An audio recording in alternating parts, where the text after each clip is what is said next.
The mother collapsed before the sentence was even finished. Her scream didn't sound human. It tore through the courtroom like something breaking from the inside out. Chairs scraped, someone gasped, a deputy rushed forward. And right in the center of it all, the young man in handcuffs stood frozen, staring at the one person he never expected to see fall apart. That's when everyone realized this wasn't just another sentencing. This was a moment that would shatter an entire family. And if you think you know how this ends, you don't. Before we go further, I want you to ask yourself something.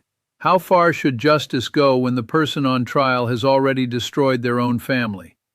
Drop your thoughts below and stay with this story, because what unfolds in this courtroom will leave you questioning everything about consequences, loyalty, and truth. Curious.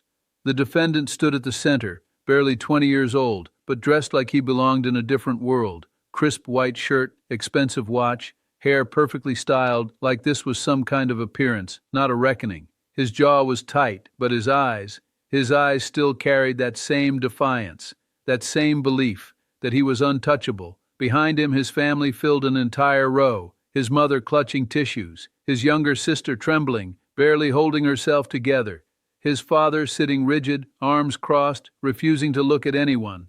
And then there was the victim, a man in his late 40s, wearing a faded work jacket, hands rough, posture straight but heavy, like life had been pressing down on him for years. He didn't look angry, he looked tired. The case had started as something simple, a dispute, a confrontation, a claim of misunderstanding. That's how the defense framed it, but the prosecutor's voice told a different story. "Your Honor," she began, her tone steady but cutting, "this is not a misunderstanding. This is a pattern of intimidation, violence, and calculated harm."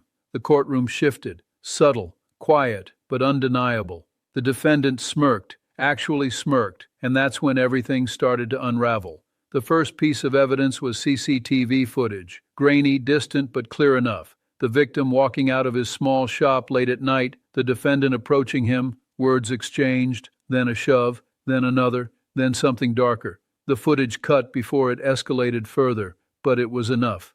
Enough to crack the surface.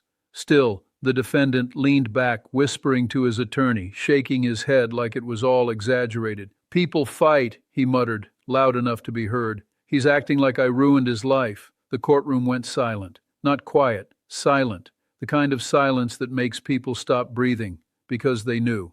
That sentence had just changed everything. The prosecutor didn't react immediately. Instead, she reached for the next file. Phone records, messages, voice notes, and that's when everything changed. She played one. The defendant's voice filled the room, casual, almost bored. "If he doesn't pay up, I'll make sure he can't work again." The victim closed his eyes. The defendant's smirk disappeared, just for a second, but it was enough. The prosecutor stepped forward. This wasn't a one-time incident. This was ongoing extortion. A ripple of whispers spread through the gallery. The family shifted behind him. The father leaned forward now. The sister covered her mouth. The mother shook her head, like refusing to accept what she was hearing. But the evidence didn't stop. Witness statements followed. A neighboring shop owner, a delivery driver, a young employee who had quit out of fear, each story layered on top of the last, each one tightening the noose. And through it all, the defendant's posture began to change, less relaxed, more rigid, more real. But then he made his mistake. He leaned forward, voice sharp, frustration boiling over. "He's not innocent," he snapped. "He owed money. This is how the real world works." Gasps, a murmur that rolled through the courtroom like thunder. And then the courtroom went dead silent, because in that moment he didn't just defend himself, he exposed himself. The judge, Frank Caprio, had been watching quietly the entire time, still, observant, unshaken, but now he moved, slowly removing his glasses, placing them on the bench with deliberate care, and when he spoke, the room seemed to lean toward him. "The real world?" he repeated softly. The defendant swallowed. "You think intimidation is business?" the judge continued. "You think fear is currency?" No answer. "You don't live in the real world," Frank Caprio said, his voice tightening just enough to cut. "You created your own, one where you believed consequences didn't apply to you." The defendant looked down. For the first time, he didn't have a response, But the final blow was still coming. The victim was called to speak. He stood slowly, adjusting his jacket, his voice steady, but carrying something deeper. "I worked 20 years to build that shop," he said. 20 years, and in a few months, I stopped sleeping. I stopped feeling safe. I stopped being myself. He paused, looked directly at the defendant. "You didn't just threaten my business," he said. "You took my peace." The words hung in the air, heavy, unavoidable. And behind the defendant, his mother broke. A quiet sob at first, then another, then uncontrollable. That's when everything shifted again. Because now, this wasn't just about guilt. It was about impact. The defense made their final attempt. They spoke of youth, of mistakes, of second chances, of a family that needed him. But the judge wasn't looking at the family. He was looking at the truth.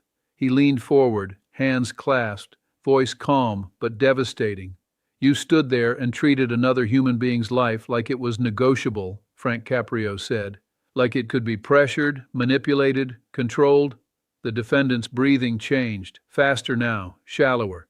"You didn't just break the law," the judge continued. "You broke trust, you broke safety, you broke something that cannot be easily repaired." A pause. "You want leniency?" Silence. "Leniency requires accountability, and I haven't heard it." The defendant's composure cracked, his eyes darted, his jaw trembled, but it was too late. The judge straightened, his final words landing with quiet finality.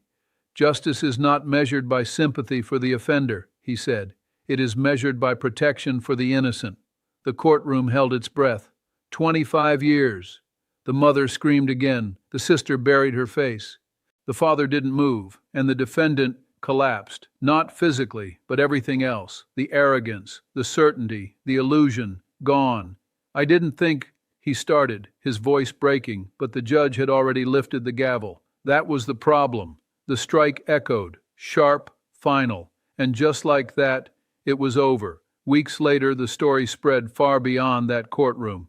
People debated it, argued over it, but one thing remained undeniable. The victim reopened his shop. Slowly, carefully, but he reopened. And for the first time in months, he stood behind that counter without fear, because justice had done more than punish. It had restored something. And the family, they visited less over time. Grief turned into silence. Silence turned into distance. Because sometimes consequences don't just fall on one person. They ripple, they echo, they remain. So now I ask you, was the sentence too harsh? Or exactly what was needed? Tell me in the comments.